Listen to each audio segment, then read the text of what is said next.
ఈ రోజు మనమైతే వచ్చిన ఒక సీజన్ 2 ఎపిసోడ్ 12 అయితే ఎక్స్ప్లెయిన్ చేయబోతున్నాం. ఈ వీడియోలో లైక్ చేసి లాస్ట్ వరకు అయితే తప్పకుండా చూడండి. ఎపిసోడ్ 11 చూడకపోతే కింద డిస్క్రిప్షన్ లో లింక్ ఉంటుంది చూసేయండి. ఇంకా మీ ఫేవరెట్ యానిమే లేదా మాంగా ఎక్స్ప్లెనేషన్ కావాలనుకుంటే వాటి నేమ్స్ ని కామెంట్స్ లో అయితే తప్పకుండా చెప్పండి. ఇంకా లేట్ చేయకుండా ఎక్స్ప్లెనేషన్ స్టార్ట్ చేసేద్దాం.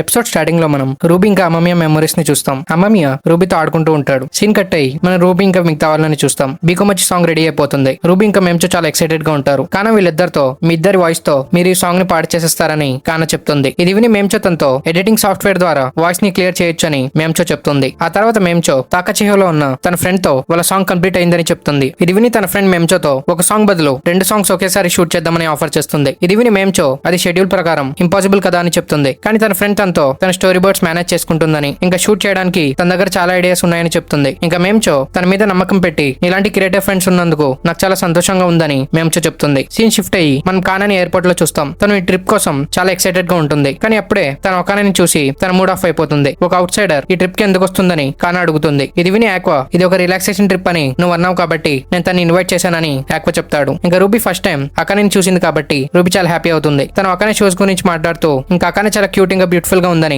రూబీ చెప్తుంది. రూబీ ఆలోచిస్తూ నీలాంటి ఒక క్యూట్ అమ్మాయి నా బ్రదర్ తో ఎందుకుంది, నీ సీక్రెట్ ఏమైనా నా బ్రదర్ దగ్గర ఉందా అని రూబీ అడుగుతుంది. ఇది విని ఆక్వా నేను అసలు ఎలాంటి వాడినని నువ్వు అనుకుంటున్నావు అని ఆక్వా చెప్తాడు. రూబీ అకానేతో నా బ్రదర్ ఒక లేజీ పర్సన్ అయి ఉండొచ్చు, కానీ మీరు నా బ్రదర్ ని ముందు ముందు ఇంకా బాగా చూసుకోండి రూబీ చెప్తుంది. ఇది విని కానా ఇంకా ఫ్రస్ట్రేట్ అవుతుంది. ఇంకా రూబీ అకానేతో నేను మిమ్మల్ని బిగ్ సిస్టర్ అని పిలవచ్చా, నాకు ఎప్పటి నుంచో నాకు ఒక బిగ్ సిస్టర్ కావాలని నేను అనుకున్నాను, మీరు నా బ్రదర్ ని ఏదో ఒక రోజు పెళ్లి చేసుకుంటారు కాబట్టి పర్లేదని రూబీ చెప్తుంది. ఇదంతా విని కానా ఏడుస్తూ నేను ఈ ట్రిప్ ని ఎంజాయ్ చేద్దాం అనుకున్నాను, కానీ ఇలా జరుగుతుందని అనుకోలేదని కానా చెప్తుంది. ఆ తర్వాత వీళ్ళు తాకచిహోకి రీచ్ అవుతారు. వీళ్ళు కొన్ని టూరిస్ట్ ప్లేసెస్ ని విజిట్ చేస్తారు. ఆక్వా ఆలోచిస్తూ ఇన్ని ఇయర్స్ తర్వాత నేను ఇక్కడికి వస్తానని అనుకోలేదని ఆక్వా చెప్తాడు. ఆ తర్వాత వీళ్ళు మేంచో ఫ్రెండ్ ఆనెమోనతో మీట్ అవుతారు. నేను వీడియో డైరెక్టర్ అని ఆనెమోనే ఇంట్రొడక్షన్ ఇస్తుంది. కానా ఆనెమోనతో ఇలాంటి కంట్రీ సైడ్ టౌన్ లో మీ కంపెనీ ఎందుకు పెట్టారని కానా అడుగుతుంది. నాకు నేచర్ అంటే చాలా ఇష్టం కాబట్టి నేను ఇక్కడ కంపెనీ రన్ చేస్తున్నానని ఆనెమోనే చెప్తుంది. ఇంకా తను వీళ్ళతో ఈ టౌన్ గురించి ఎక్స్ప్లెయిన్ చేస్తుంది. ఈ టౌన్ లో చాలా స్ట్రైన్స్ ఉన్నాయని, ఈ టౌన్ లో ఉన్న ఒక గాడెస్ వల్ల ఈ టౌన్ ఫేమస్ అని ఆనెమోనే చెప్తుంది. కానీ తను ఆ గాడెస్ పేరు మర్చిపోతుంది. అప్పుడే ఆక్వా ఆ గాడెస్ గురించి మొత్తం ఎక్స్ప్లెయిన్ చేస్తాడు. ఎందుకంటే తను ఈ టౌన్ వాడే కాబట్టి. ఆనెమోనే వీళ్ళతో ఈ గాడెస్ సాంగ్స్ ఇంకా పర్ఫార్మింగ్ ఆర్ట్స్ ని రిప్రజెంట్ చేస్తుందని, టోకీ నుంచి వచ్చిన ఎంటర్టైనర్స్ ఆ గాడెస్ ని వర్షిప్ చేస్తారని, ఆ గాడెస్ కి వర్షిప్ చేస్తే మనకి లక్ వస్తుందని ఆనెమోనే చెప్తుంది. ఇది విని కానా ఎక్సైట్ అయిపోయి ఇప్పుడు ఆ శ్రైన్ దగ్గరికి వెళ్దామని కానా చెప్తుంది. కానీ ఆనెమోనే తనతో వాళ్ళు 2 సాంగ్స్ షూట్ చేస్తున్నారు కాబట్టి వాళ్ళ దగ్గర టైం లేదని చెప్పి బీకుమచ్చి గ్రూప్ ని తీసుకెళ్లిపోతుంది. అక్కడే ఆక్వాతో మనం ఇప్పుడు ఏం చేద్దామని చెప్పి దగ్గరలో ఉన్న శ్రైన్ గురించి ఆక్వాకి చెప్పి నీకు గాడ్స్ ఇంకా అకల్ట్ అంటే ఇష్టమా అని అకానే అడుగుతుంది. ఆక్వా తనతో నాకు ఇష్టమని చెప్పలేను కానీ వాటిలో కొన్ని నిజాలు ఉన్నాయని ఆక్వా చెప్తాడు. ఇంకా ఆక్వా తనతో నేను ఒక ప్లేస్ కి వెళ్ళాలనుకుంటున్నానని ఆక్వా చెప్తాడు. ఏ ప్లేస్ అని అకానే అడిగితే హాస్పిటల్ అని ఆక్వా చెప్తాడు. ఇది విని అకానేకి ఆక్వా హెల్త్ బాలేదేమోనని అకానే అనుకుంటుంది. కానీ ఆక్వా తనతో నేను ఇంకా రూబీ పుట్టిన హాస్పిటల్ ఇక్కడే ఉందని ఆక్వా చెప్తాడు. ఇది విని అకానే మీ గ్రాండ్ పేరెంట్స్ ఈ టౌన్ లోనే ఉంటారు కాబట్టి మీ మదర్ మిమ్మల్ని ఇక్కడ భర్తిచ్చింది కదా అని అకానే అడుగుతుంది. ఆక్వా టాపిక్ ని స్ట్రెచ్ చేయకుండా అవునని చెప్తాడు. అకానే తనతో ఇది మీ హోమ్ టౌన్ కాబట్టి మీరు షూటింగ్ కోసం ఈ ప్లేస్ ని సెలెక్ట్ చేసుకున్నారు కదా అని అకానే అడుగుతుంది. ఆక్వా తనతో ఇది ఒక కోఇన్సిడెన్స్ మాత్రమే, ఇది మా హోమ్ టౌన్ అని మేంచోకి తెలియదని ఆక్వా చెప్తాడు. ఆ తర్వాత వీళ్ళు హాస్పిటల్ కి వెళ్తారు. ఆక్వా అకానేని వెయిట్ చేయమని చెప్పి రిసెప్షన్ లో తన పాస్ట్ లైఫ్ పర్సన్ గురించి అడుగుతాడు. వాళ్ళు రికార్డ్స్ చెక్ చేసి డాక్టర్ అమేమియాతో సడన్ గా కాంటాక్ట్ కోల్పోవడంతో ఆయన రిజైన్ చేశారని ఉందని రిసెప్షనిస్ట్ చెప్తుంది. ఇది విని ఆక్వా ఆ ఇన్సిడెంట్ జరిగి 15 ఇయర్స్ అవుతుంది, చాలా మంది స్టాఫ్ చేంజ్ అయి ఉంటారు, ఆ ఇన్సిడెంట్ రోజున నా కొలీగ్స్ ఎవరు నాతో లేరని ఆక్వా చెప్తాడు. ఆ తర్వాత అకానే ఏం చెక్ చేసావని అడుగుతుంది. ఆక్వా తనతో నాకు తెలిసిన పర్సన్ ఇక్కడ వర్క్ చేసేవారని ఆక్వా చెప్తాడు. ఇంకా ఆక్వాకి ఆయనతో స్పెండ్ చేసిన మెమరీస్ గుర్తుకొస్తాయి. అప్పుడే తనకి ఆ ఇన్సిడెంట్ గుర్తుకొచ్చి తన ఫారెస్ట్ లో వెళ్తూ అకానేని హాస్పిటల్ లో వెయిట్ చేయమని చెప్తాడు. కానీ అకానే తనతో పాటు వస్తానని చెప్తుంది. ఆక్వా తను చనిపోయిన స్పాట్ దగ్గరకు వచ్చి అకానేతో ఒక 15 ఇయర్స్ ముందు చనిపోయిన డెడ్ పెట్ బాడీ ఇక్కడ దొరుకుతుందా అని ఆక్వా అడుగుతాడు. అకానే తనతో ఆ పెట్ బాడీని బెరీ చేసి ఉంటే మనకి బోన్స్ దొరకవచ్చు, కానీ ఆ బాడీని అలాగే వదిలేసి ఉంటే ఆ పెట్ బాడీని ఎనిమల్స్ తినేసి ఉంటాయి, అలాగైతే ఆ బాడీ పార్ట్స్ దొరకడం చాలా కష్టమని అకానే చెప్తుంది. నువ్వు చెప్తుంది కరెక్ట్ అని ఆక్వా చెప్తాడు. ఇంకా అకానే ఆక్వా తన పెట్ డాగ్ కోసం వెతుకుతున్నాడేమో అని అకానే అనుకుంటుంది. ఆక్వా ఆలోచిస్తూ ఆ బాడీని ఎవరైనా బెరీ చేసి ఉంటే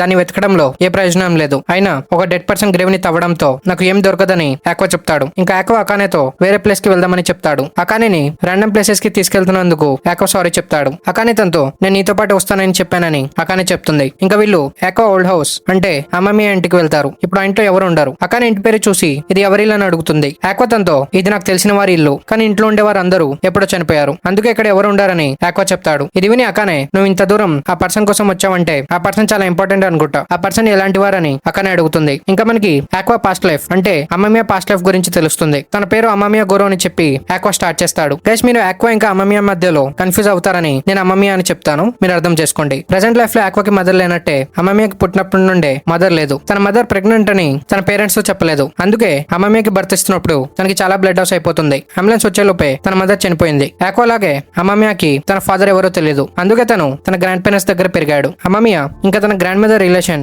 బానే ఉండేది. కానీ అమ్మమియా ఇంకా తన గ్రాండ్ ఫాదర్ రిలేషన్ అంత స్మూత్ గా ఉండేది కాదు. తనకి బర్త్ ఇస్తూ తన మదర్ చనిపోయిందని అమ్మమియా ఎప్పుడు గిల్టీగా ఫీల్ అయ్యేవాడు. తను ఒక సర్జన్ అవుతానని తన గ్రాండ్ మదర్ తో చెప్పినప్పుడు తన గ్రాండ్ మదర్ చాలా హ్యాపీ అవుతుంది. తన మదర్ కి జరిగిన ఇన్సిడెంట్ వల్ల ఆక్వా సర్జన్ అవుతున్నాడని తన గ్రాండ్ మదర్ అనుకుంటుంది. కానీ నిజానికి ఆక్వా సర్జన్ ఎందుకు అయ్యాడంటే తన ఫేవరెట్ నోవెల్లో ఒక డాక్టర్ ని ఇన్స్పిరేషన్ గా తీసుకుని అమ్మమియా డాక్టర్ అయ్యాడు. అమ్మమియా తన లైఫ్ లో వేరే వాళ్ళ విషెస్ ని ఫుల్ఫిల్ చేసేవాడు. ఒకరోజు అమ్మమియా తన కొలిక్ తో ఆర్గ్యూ చేస్తూ ఉంటాడు. రూబీ పాస్ట్ లైఫ్ పర్సన్ అంటే సరీనా గురించి అనమాట. సరీనా చావు బ్రతుకులో ఉంటే తన పేరెంట్స్ ఎందుకు రావట్లేదని అమ్మమ్మ కోపంగా ఉంటాడు. సరైన పేరెంట్స్ సిటీలో వర్క్ చేస్తారు కాబట్టి వాళ్ళు రాలేరని తన కొలిక్ చెప్తుంది. ఇది విని అమ్మమ్మ వాళ్ళు అసలు పేరెంట్స్ అయినా అని అమ్మమ్మ అడుగుతాడు. ఇది విన్న తన వేరే కొలిక్ తనతో అది ఒక ఇల్యూజన్ మాత్రమే, స్టోరీస్ లో చూపించేటట్టు మంచి పేరెంట్స్ రియల్ లైఫ్ లో ఉండరు, ఇలాంటి చాలా పేరెంట్స్ ఉంటారని తన కొలిక్ తనతో చెప్తాడు. ఇంకా సరీనాకి అమ్మమ్మ అంటే ఇష్టం కాబట్టి సరైన లాస్ట్ మూమెంట్స్ లో తన దగ్గరే ఉండమని అమ్మమ్మకి చెప్తాడు. సరైన లాస్ట్ మూమెంట్స్ లో అమ్మమ్మ తన దగ్గర ఉంటాడు. సరైన తనకి ఒక కీచైన్ ఇస్తుంది. తను హెల్దీగా ఉన్నప్పుడు తను బికోమచ్ కాన్సర్ట్ కి అటెండ్ అయి ఉంటుంది. అక్కడ తను ఈ కీచైన్ కొంటుంది. తను ఆ కీచైన్ ని అమ్మమ్మకి ఇచ్చి నన్ను ఎంత బాగా చూసుకున్నారో ఆ కీచైన్ ని అలాగే చూసుకోండి సరైన చెప్తుంది. అమ్మమ్మ అతనితో నేను దీన్ని ఎప్పటికీ నాతో పాటు పెట్టుకుంటానని అమ్మమ్మ చెప్తాడు. ఇంకా సరైన అమ్మమ్మకి ఐ లవ్ యూ చెప్పి నేను మళ్ళీ పుడితే అని చెప్తూ సరైన చనిపోతుంది. సీన్ షిఫ్ట్ అయ్యి ప్రెసెంట్ టైం లో మనం ఆ మిస్టీరియస్ గర్ల్ ని చూస్తాం. తను ఒక చెట్టు మీద కూర్చొని ఉంటుంది. తన చుట్టూ చాలా క్రోస్ ఉంటాయి. తను నవ్వుతూ గాడ్ నిజంగా కైండ్ కదా, మదర్ లేని ఇద్దరిని ఇంకా వీళ్ళకి బర్త్ ఇచ్చిన మదర్ ని వీళ్ళ ముగ్గురిని ఒకే దగ్గర చేర్చాడు. దీంట్లో ఒక డీపర్ మీనింగ్ ఉందని ఆ అమ్మాయి చెప్తుంది. నెక్స్ట్ సీన్ లో బిగుమచి షూట్ జరుగుతూ ఉంటుంది. మ్యూజిక్ వీడియోతో పాటు వీళ్ళు డ్రామా పార్ట్స్ ని షూట్ చేస్తూ ఉంటారు. ఇంకా ఆఫ్ స్క్రీన్ మూమెంట్స్ ని కూడా ఆమె షూట్ చేస్తూ ఉంటుంది. ఇంకా మేంచో రూబీకి ఈ షూటింగ్ ప్రాసెస్ ని ఎక్స్ప్లెయిన్ చేస్తుంది. ఇక్కడ చాలా మంది స్టాఫ్ ఉన్నారు కదా అని రూబీ చెప్తుంది. కానీ వీళ్ళిద్దరితో ఇక్కడ టోటల్ 10 to 20 క్రూ మెంబర్స్ ఉన్నారు. ఈ ప్రొడక్షన్ కాస్ట్ 5 million yen పైనే ఉంటుంది. మన గ్రూప్ ప్రాఫిట్ తేకపోయినా ప్రెసిడెంట్ మన మీద ఇంత మనీ స్పెండ్ చేస్తుంది, నువ్వు ప్రెసిడెంట్ కి థ్యాంక్స్ చెప్పాలని కానా చెప్తుంది. రూబీ మియాకో దగ్గరకు వెళ్ళిన తర్వాత కానా మేంచోతో కొన్ని అండర్ గ్రౌండ్ ఐడల్స్ 500,000 లో మ్యూజిక్ వీడియో షూట్ చేస్తారని కానా చెప్తుంది. ఇంకా తర్వాత వీళ్ళ షూట్ జరుగుతున్నప్పుడు ఆక్వా ఇంకా కానా ఎక్కడికి వస్తారు, షూటింగ్ ఎలా జరుగుతుందని ఆక్వా అడుగుతాడు. మేంచో తనతో రూబీ ఇంకా కానా పార్ట్ షూట్ అయిపోయిందని మిగిలి ఉంది తన పార్ట్ మాత్రమే అని మేంచో చెప్తుంది. నీ షూటింగ్ ఎప్పుడని ఆక్వా అడిగితే నేను తర్వాత చేస్తానని మేంచో చెప్తుంది. ఎందుకని ఆక్వా అడిగితే మేంచో కోపంతో మైనర్స్ 10 PM వరకే వర్క్ చేయాలి, నేను మైనర్ కాదు కాబట్టి నేను లేట్ నైట్ వరకు వర్క్ చేయొచ్చని మేంచో చెప్తుంది. అడిగినందుకు ఆక్వా సారీ చెప్తాడు. ఇంకా కానా తన డ్రెస్ ని ఆక్వాకి చూపిస్తున్నప్పుడే అకానే వచ్చి తన కోపంగా చూస్తూ నువ్వు చేస్తుంది రాంగ్ అని అకానే చెప్తుంది. ఆక్వా తన మైండ్ లో అకానేకి కానా ఐడల్ వర్క్ అంటే ఇష్టం ఉండదు, వీళ్ళు ఇక్కడ ఫైట్ చేయకపోతే బాగుంటుందని ఆక్వా చెప్తాడు. ఇంకా అకానే కానాని దగ్గరకు రమ్మని చెప్తుంది. కానా భయపడుతూ అకానే దగ్గరకు వస్తుంది. అప్పుడే అకానే కానా డ్రెస్ ని సరి చేయడం స్టార్ట్ చేస్తుంది. తన డ్రెస్ లో చాలా మిస్టేక్స్ ఉన్నాయని చెప్పి అకానే కానా డ్రెస్ ని కరెక్ట్ చేస్తుంది. ఇప్పుడు ఎలా కనిపిస్తున్నానని కానా అడిగితే పాసింగ్ మార్క్ ఇస్తున్నానని అకానే చెప్తుంది. ఇంకా కానా ఆక్వాతో క్యూట్ గా ఉందో లేదో అడుగుతుంది. తను కూడా కానాకి పాసింగ్ మార్క్ ఇస్తాడు. ఇంకా వీళ్ళ ముగ్గురు షూట్ జరుగుతూ ఉంటుంది. అకానే వీళ్ళని చూస్తూ కానా నిజంగా ఒక ఐడల్ కదా అని అకానే అడుగుతుంది. అవునని ఆక్వా చెప్తాడు. అకానే కంటిన్యూ చేస్తూ తన యాక్టింగ్ ఎందుకు ఇంప్రూవ్ అయిందో నాకు ఇప్పుడు తెలిసింది.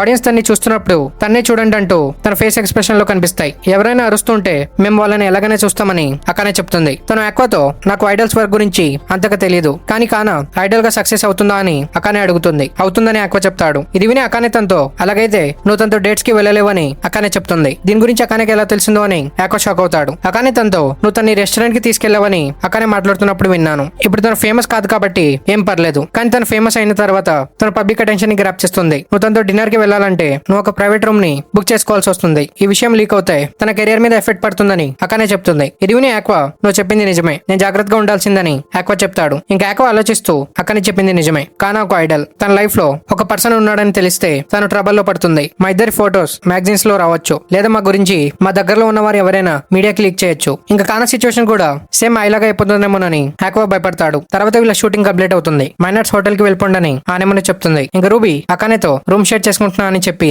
చాలా ఎక్సైట్ అవుతుంది. ఆక్వా అకానేతో తను ఇంకా షూటింగ్ ని చూస్తాడని చెప్పి రూబీని జాగ్రత్తగా చూసుకోని ఆక్వా చెప్తాడు. ఇంకా వీళ్ళిద్దరు కలిసి వెళ్తూ ఉంటారు. అప్పుడే రూబీకి ఒక క్రో కనిపిస్తుంది. రూబీ ఆ క్రో దగ్గరికి వెళ్ళి కూర్చుంటుంది. అప్పుడే ఆ కాకి వీళ్ళ రూమ్ కి తీసుకుని ఎగిరిపోతుంది. ఇంకా వీళ్ళిద్దరు ఆ కాకి వెంట వెళ్తూ ఉంటారు. అకానే తనతో మనం హోటల్ మేనేజర్ కి సారీ చెప్పి వేరే కీస్ తీసుకుందాం, మనం ఈ ప్లేస్ లో తప్పిపోతామని అకానే చెప్తుంది. రూబీ తనతో భయపడకు, నాకు ఈ ప్లేస్ గురించి కొద్దిగా తెలుసని రూబీ చెప్తుంది. కానీ అప్పుడే తను పానిక్ అయిపోయి అకానేకి ఎక్స్ప్లెయిన్ చేయడానికి ట్రై చేస్తుంది. అకానే తనతో ఆక్వా నాతో మొత్తం చెప్పాడని చెప్పి తనకి చాలా హాస్పిటల్ మెమరీస్ ఉన్నాయని ఆక్వా చెప్పాడని అకానే చెప్తుంది. ఇది విని రూబీ నాకు కూడా ఆ ప్లేస్ అంటే ఇంపార్టెంట్ అని రూబీ చెప్తుంది. ఇంకా వీళ్ళు ఆ కాకి వెంట వెళ్తూ ఉంటారు. రూబీ అకానేతో నువ్వు కూడా బీకోమచి గ్రూప్ లో జాయిన్ అవ్వచ్చు కదా అని రూబీ అడుగుతుంది. అకానే తనతో నాకు యాక్టింగ్ తప్ప వేరే వర్క్స్ లో చాలా డిఫికల్ట్ గా ఉంటుందని అకానే చెప్తుంది. ఇంకా తను రూబీతో యాక్టర్స్ అవ్వాలని నీకు ఇంట్రెస్ట్ లేదా అని అకానే అడుగుతుంది. కొద్దిగా ఇంట్రెస్ట్ ఉందని రూబీ చెప్తుంది. ఇది విని అకానే నేను నీకు యాక్టింగ్ నేర్పిస్తానని అకానే చెప్తుంది. కానీ రూబీ తనతో నేను ఫస్ట్ ఐడల్ అవ్వడానికి ఫోకస్ చేస్తున్నాను. నేను ఒక రోజు డోమ్ లో పర్ఫామ్ చేస్తాను. అప్పుడే నా పేరు అందరికీ తెలుస్తుందని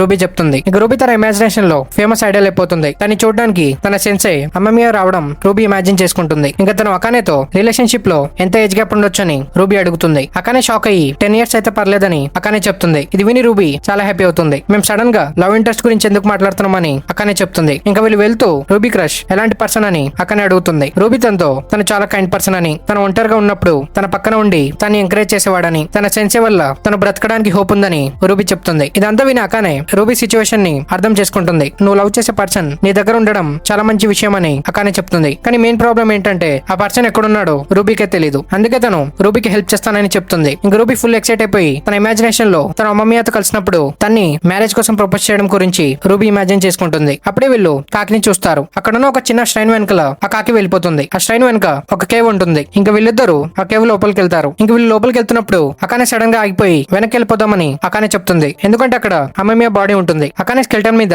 వైట్ కోట్ ని చూసి ఇది ఒక డాక్టర్ బాడీ లాగా ఉందని అకానే చెప్తుంది. ఇంకా రూబీకి అది తన సెన్సీ బాడీని తెలిసిపోతుంది. తన ఐస్ లో సేమ్ ఆక్వా లాగా ఒక స్టార్ షైన్ చేస్తుంది. రూబీ ఫుల్ షాక్ లో వెళ్ళిపోతుంది. తన ఇచ్చిన కిచెన్ ని రూబీ ఆ స్కెల్టన్ లో చూస్తుంది. ఇక్కడతో ఎపిసోడ్ 12 కంప్లీట్ అవుతుంది. ఇంకా మిగిలి ఉంది లాస్ట్ ఎపిసోడ్ మాత్రమే. నెక్స్ట్ ఎపిసోడ్ మిస్ కాకూడదు అనుకుంటే ఛానల్ ని సబ్స్క్రైబ్ చేసుకుని బెల్ ఐకాన్ ఆన్ చేసుకోండి. ఇంకా మనం నెక్స్ట్ వీడియోలో కలుద్దాం. Thank you for watching.